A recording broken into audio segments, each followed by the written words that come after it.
Hello and welcome to our post-daily news update for Friday, December the 10th. I am John Pollock, joined as always by Wai Ting and a very special guest. You know him from the British Wrestling Experience and GRAPPL Spotlight. Benno is here with us. Hello, Benno. Hey guys, happy to be here. Rocking my post hat, proud to be part of the brand. Feels like a call up from NXT UK this to main roster. Maybe I should shave the beard if that's what we're going for. But no, paid up Oh to be yeah, here.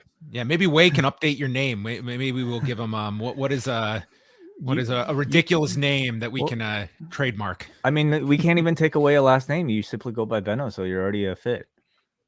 See, when I did wrestle, my name was Easy Ernie Benson, so you can't get worse than that. So yeah, we're doing all right. Well, I thought no better person to have on going into this weekend because I think a lot of attention will be on Ring of Honor, which we will get to in a couple of minutes, but a couple of news items to go over first. And just to kind of put a bow on things with the Jeff Hardy release, I just want to ask you, Benno, just some of your overall thoughts. And one detail to add to that was in today's Wrestling Observer newsletter is that there is a 90-day no compete clause for Jeff Hardy. So, obviously this is a very sad story involving Jeff Hardy, but what was kind of your thinking on this release and where Jeff Hardy goes from now? He's 44 years old, and I really don't doubt that there is going to be demand from outside companies to use Jeff Hardy. Yeah, definitely. I mean, all in all, it's a sad story, and obviously it's reoccurred over time, which will happen, with addiction and issues like this. I think with Jeff, it's it's kind of been something that's been part of his character as well. Obviously, them using it as part of storylines as recently as this year, that doesn't sit well. But part of addiction also is accepting or not accepting help, depending on your state of mind at the time. And if he's not accepted help, I can, in some ways understand, WWE cutting ties with him. Mainly just hope that, yeah, he's, gets himself together and, can recover as he has in the past. As far as future goes, I think, the obvious speculation is to team back up with Matt at some point. I think I'd much rather see a reformed Hardy Boys in AEW than whatever Matt Hardy is doing. But I think that's going to be some time down the line, and there's going to have to be some kind of rehab and recovery period before I suppose we can even get into that conversation, really. Yeah, and that's kind of where I am as well, Wai. It's like not so much looking at his wrestling future, it's looking at his personal future. Oh, completely. Yeah. We kind of spoke about it yesterday when the news just broke, but I think everybody, longtime wrestling fans have kind of been through this before. And, especially at this age with the family that he has, we love seeing him do well on screen, but I think it's more important for all of us to know that he's doing well off screen. And if it means no longer being a part of the business, I think we'd all, it'd be unfortunate, but we'd absolutely accept it.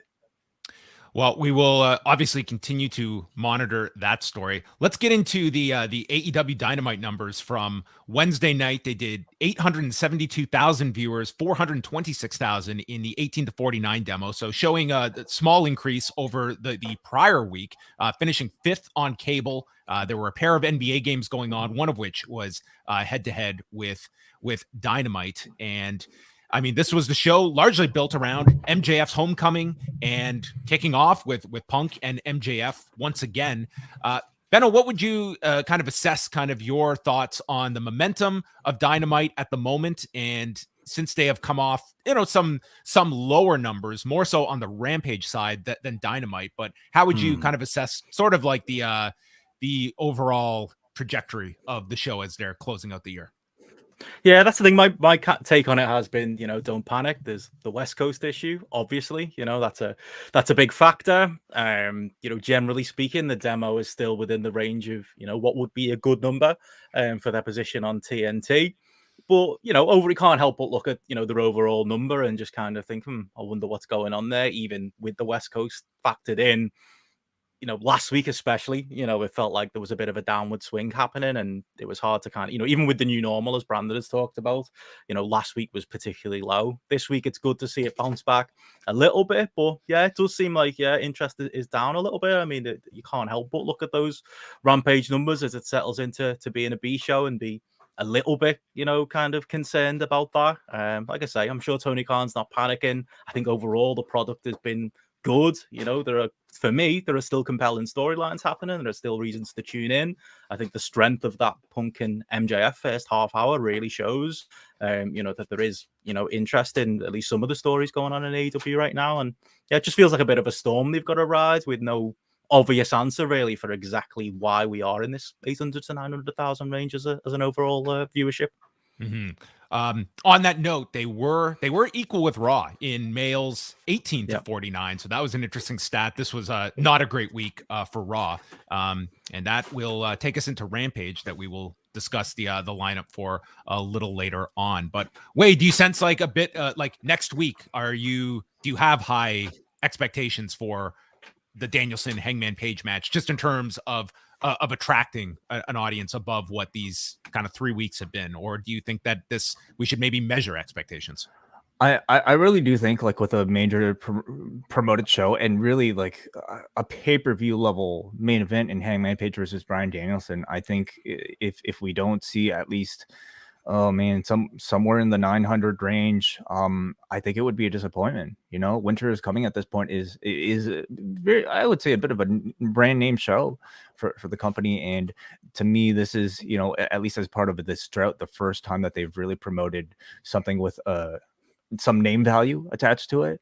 So I think anything less than 900,000 to me would be a disappointment. Sean Ross Sapp at Fightful Select noted that Johnny Gargano is officially a free agent. He had signed that 1 week extension, which is now up. And I mean, many headlines you can go with, from Gargano escape to Johnny Gargan. But I've seen those. Benno, have I not even been able to tap into anything original here? Unfortunate.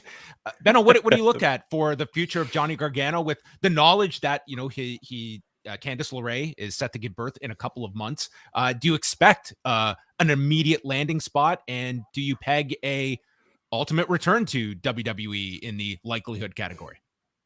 Yeah, I don't know why, but I've just got a feeling he stays within the WWE system. I mean, Kyle O'Reilly, he's gone as far as I'm concerned. I think AEW have already set things up for him for a perfect landing spot.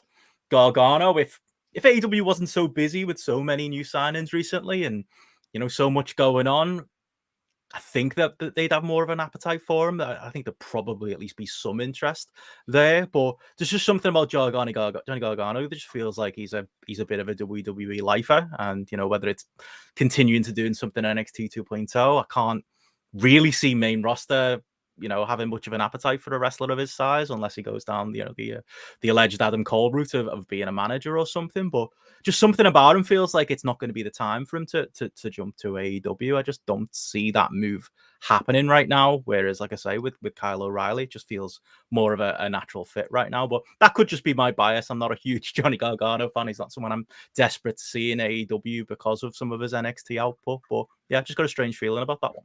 What are the hands telling Johnny right now, Way?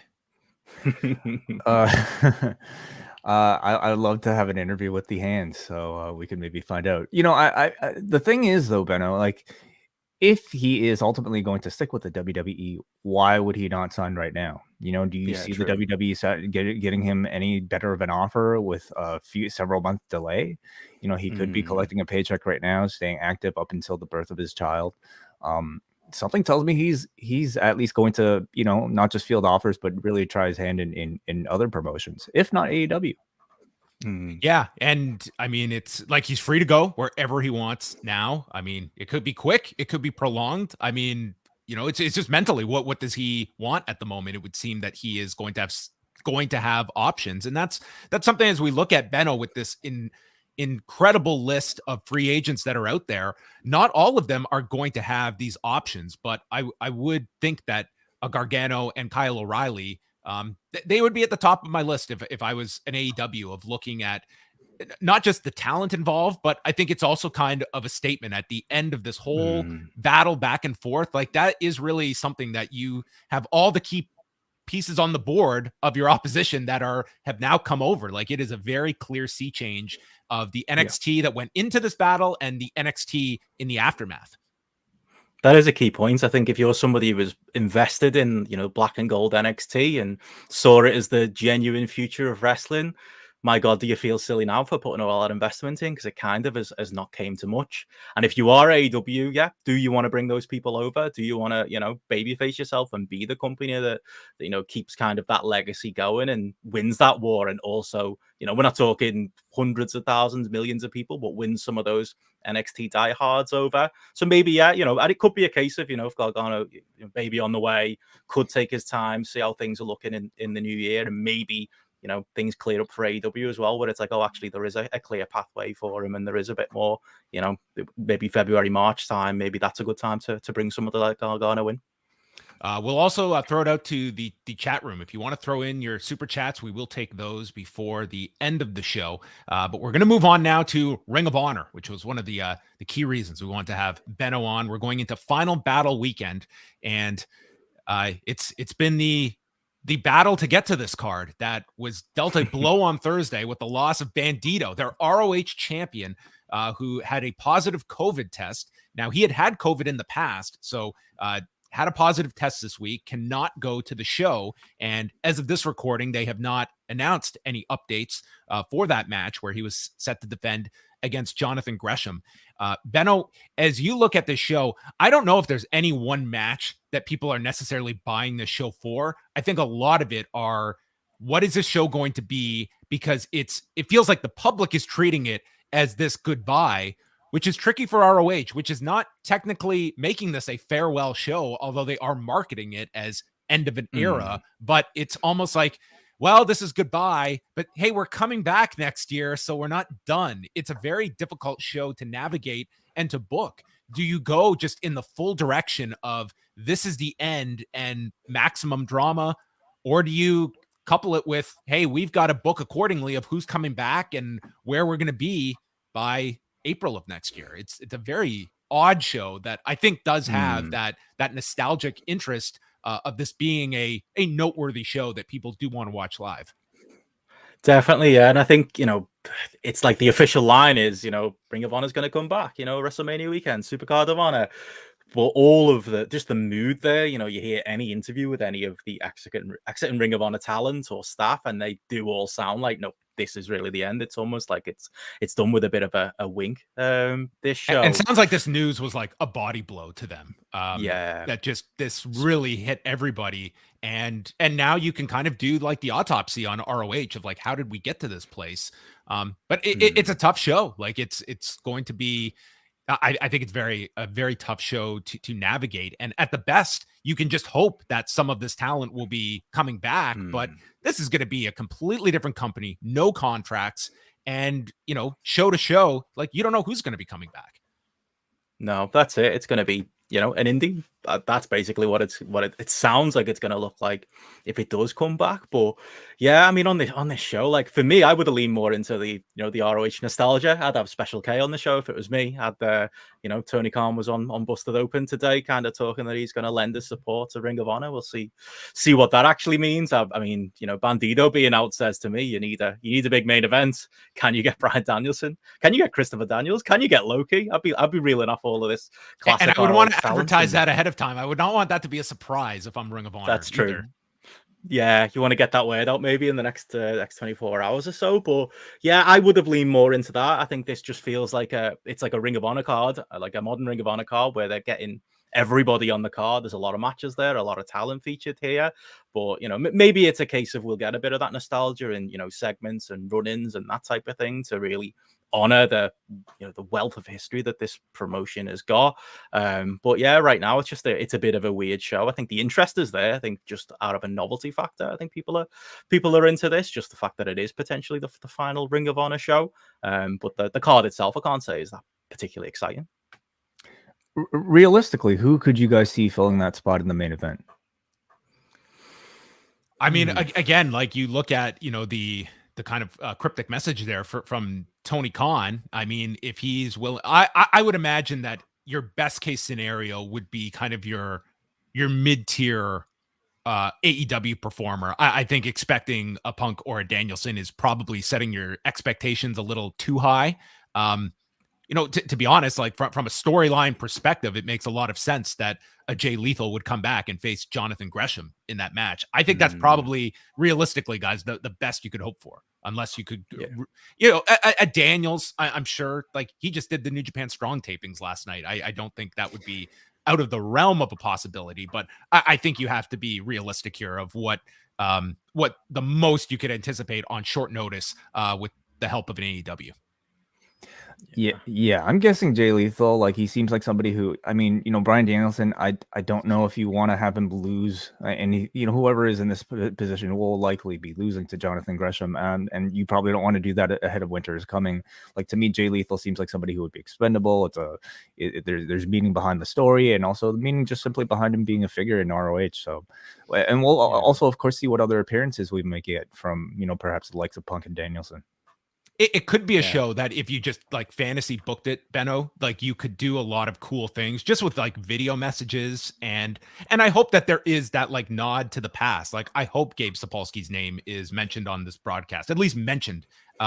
Lean into that history. That to me has always been the greatest asset of Ring of Honor is its history, its tape library. It's like, that's such a huge nostalgic part of this company that I think people want to see them lean into more of that on this show.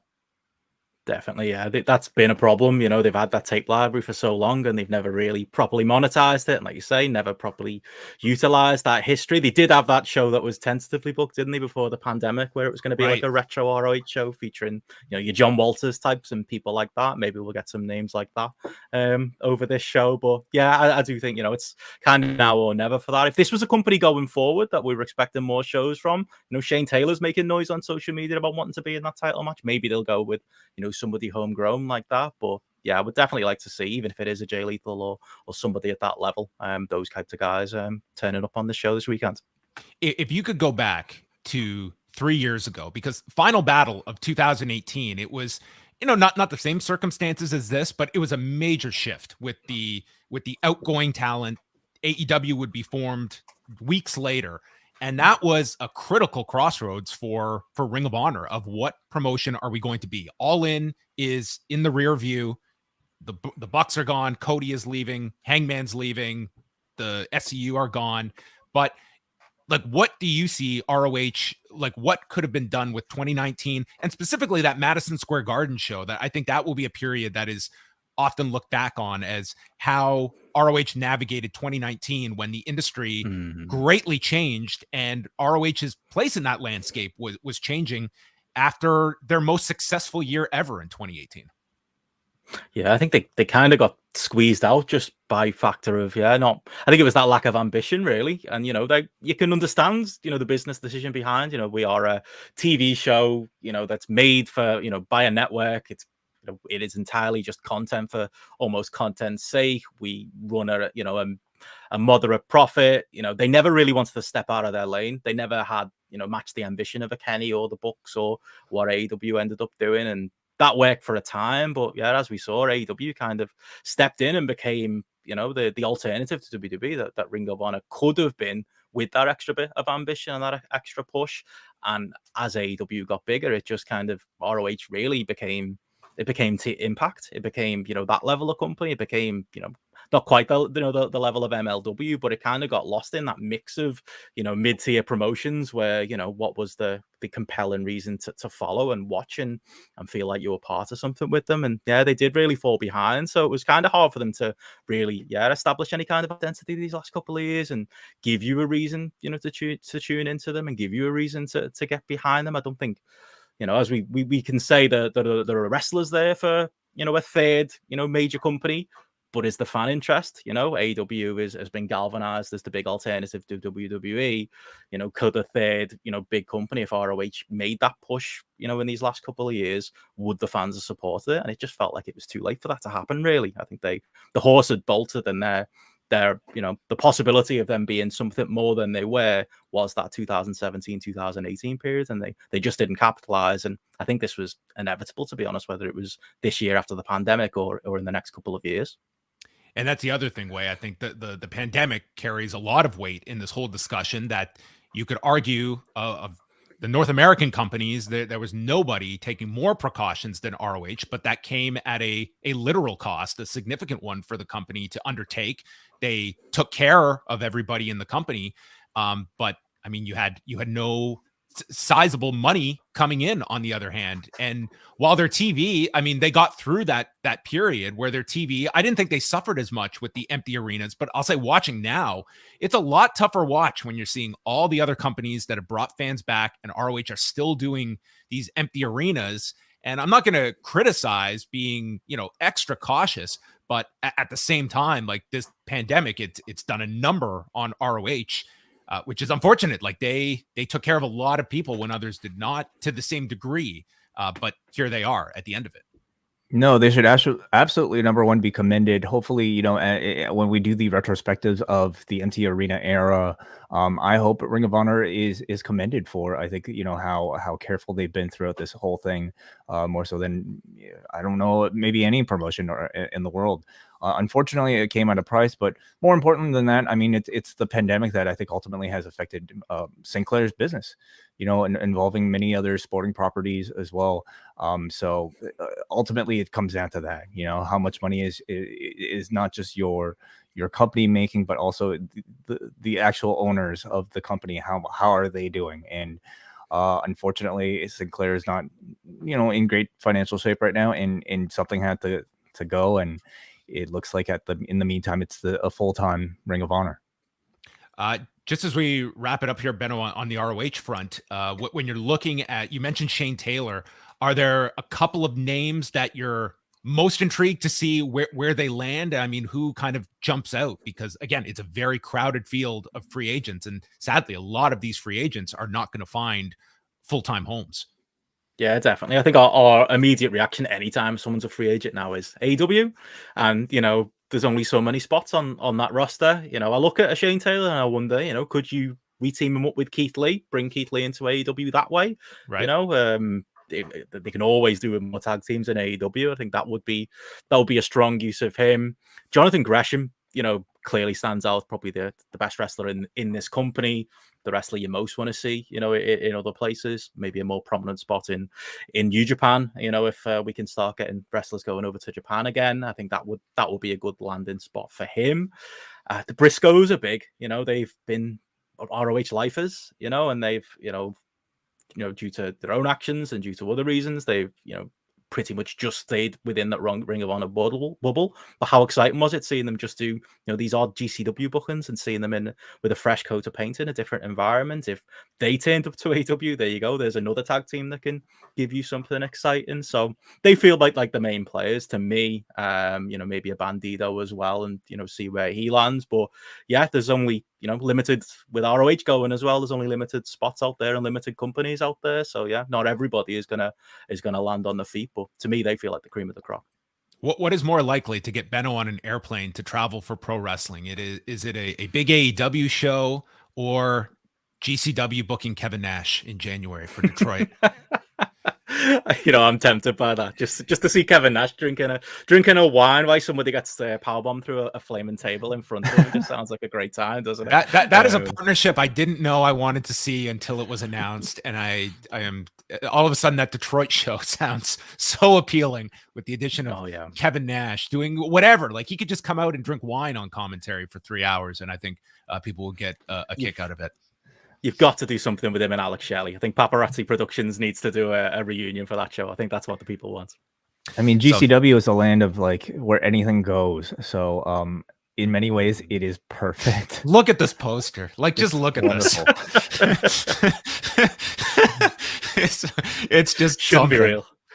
GCW, I mean, they have tapped into something, and I don't know if there's a company that has their pulse on the hardcore wrestling fan more than this company. And I think over this last year to 18 months, your success stories have been on a lower level, like GCW and Stardom, that have come out of this bigger than they were before for different reasons. But when you can just put a poster out like this, and it's not just Kevin Nash. Kevin Nash does tons of appearances. He does tons of indies, but on a GCW show, it jumps out at people of, wow, what is that going to look like? And that's pretty much the mission statement of GCW. Hey, what is that going to look like? That's it. And I think that, they had a tough pandemic like everyone, and it felt like a lot of the bloom was off the rose with GCW for a while. But I think, the likes of Alex Zane being available again, lots of, WWE releases have allowed them to beef up kind of their own talent roster. And yeah, I think the thing that GCW do well is they stay in the lane. I don't think they've got any ideal out there that they're going to become a TV promotion or they're going to be much bigger than they are, but they are a live touring promotion that finds, new places to go to and finds bigger buildings to go to. And as, these big New York shows coming in January as well. And yeah, they operate a really, good place in the marketplace, I think, as like possibly even a number 3 in North America. You could make that argument with their live attendance, buzz, and the attention people pay to them. And yeah, it's a lesson for other promotions of a similar size. I mean, feels like we all talk more about GCW now than we do even PWG. That's how good a job they've done putting this together. I don't know if we'll ever get the figures because Fight pretty much keeps them pretty close to the vest, but I would venture to guess that Hammerstein show is going to outdo the Impact pay-per-view next month. I think that's a pretty safe bet to make. Yeah. It's certainly in terms of buzz, a lot more for that one.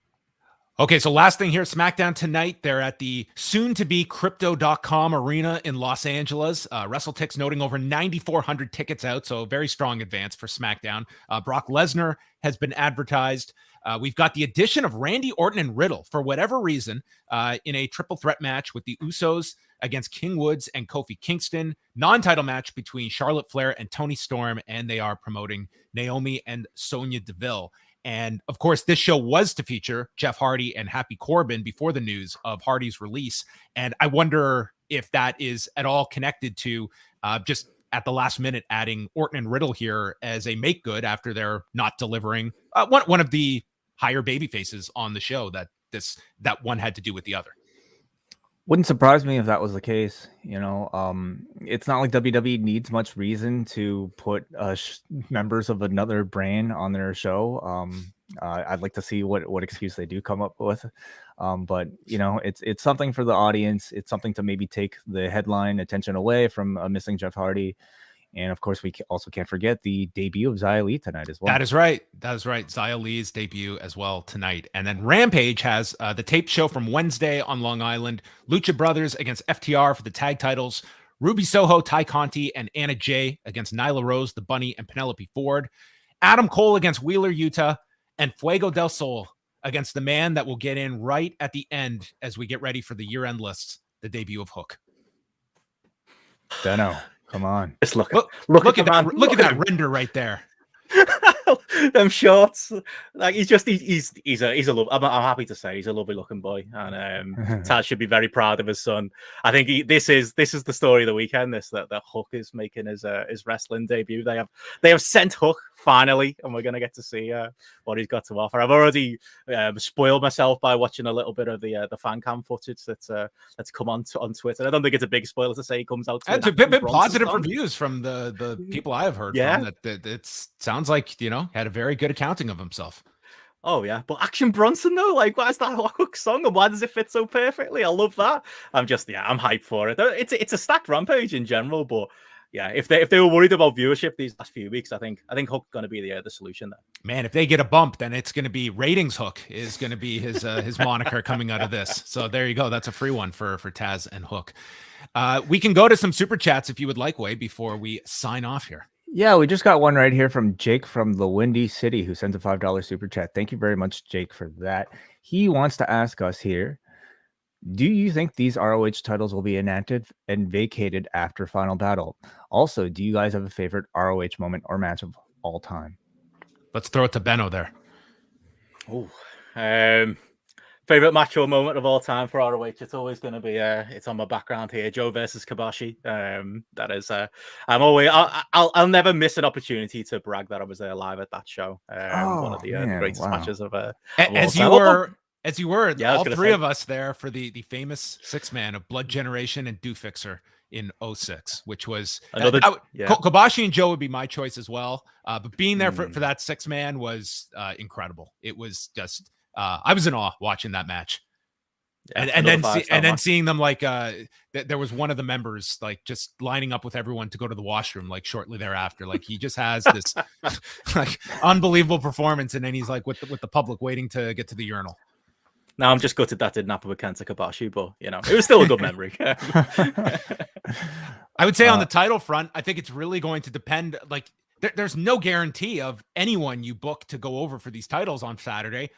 Like 4 months is like that's an incredible amount of time that you just have no control over who's going to be back. At best, you can hope, but you have no contracts. That's the game you're playing. That if you're a talent and you get a contract offer elsewhere, I mean, there's not going to be any sort of loyalty to a company that is going to be doing X amount of shows a year and none of them are guaranteed. It's a total risk. So I can't imagine that there's not going to be any kind of consistency, and that's going to be a booking nightmare, but that's the way you're operating. And maybe they turn these tapings into self-contained, almost like 8-week chapters, and then we start on again for the next set because we don't know what talent we'll have from taping to taping. It's going to totally change the creative direction of the company. You know, they're gonna have to follow the model of, you know, other companies who aren't necessarily operating full-time, but, you know, on a part-time basis, and what they might do with championships. I don't know if they have, you know, can work on mini exclusives with some of these wrestlers that, you know, they're slated to bring back, but it's going to be interesting to see. But it's almost, you know, a side story here, you know, like we all know this is going to be sort of a more poetic end for these championships, and whatever happens when it happens will be a completely different company. Yeah, that's again, I think that's the draw of the show more so than any one match or championship scenario. My final question, Benno, for this ROH Final Battle card, you will be sitting down at roughly 2 a.m. your time. Will this be tracksuit mandatory when you're sitting down to watch this momentous show?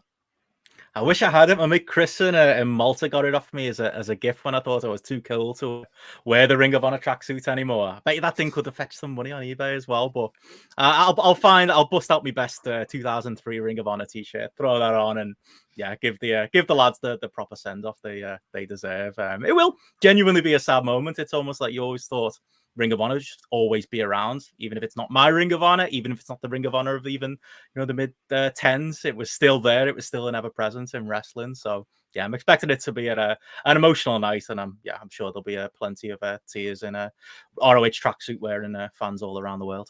I think it will be a very memorable show to watch. It'll be a significant one regardless. So you can all check out Benno. The latest edition of the British Wrestling Experience is up on the site at postwrestling.com with Benno, Martin, and Andy Ogden going over all the latest UK, European news. And Benno, let everybody know where they can follow you and the GRAPPL Spotlight. Thank you. Yeah, so British Wrestling Experience out now. GRAPPL Spotlight. We record every Monday night where we cover the world of wrestling. And yeah, this Monday we will be reviewing Final Battle as well as Dynamite, Rampage, and everything else going on. And later tonight over on our Patreon, we'll be doing our normal weekend show. We'll be doing a even further preview of Final Battle and talking some more about the day's news. So if you enjoyed that, get that at patreon.com/grapple. And Wai and I will not be live tonight. Instead, Wai will be with Kate from Montreal live at 11:15 p.m. Eastern time, as they will be going through Friday Night Smackdown and AEW Rampage. So I look forward to listening, Wai, on a Friday night. We're just going to call this the Hook Show. We'll spend all hour and a half talking about Hook, taking your phone calls about Hook, feedback about Hook, talking about Hook's future, just analyzing every second of this 5-minute match or however long it goes tonight. Yes, I will be doing some tape study tonight because I'm joining Braden and Davey on their Patreon in the not too distant future to review Home Alone. So that will be my homework tonight as I chat about Kevin McAllister, aka the CM Punk of Christmas movies, according to Tony Khan. So there you go. That is it for us. Have a wonderful weekend, everybody. And thank you very much to Benno for joining us today on a special edition of the Post Daily News Update.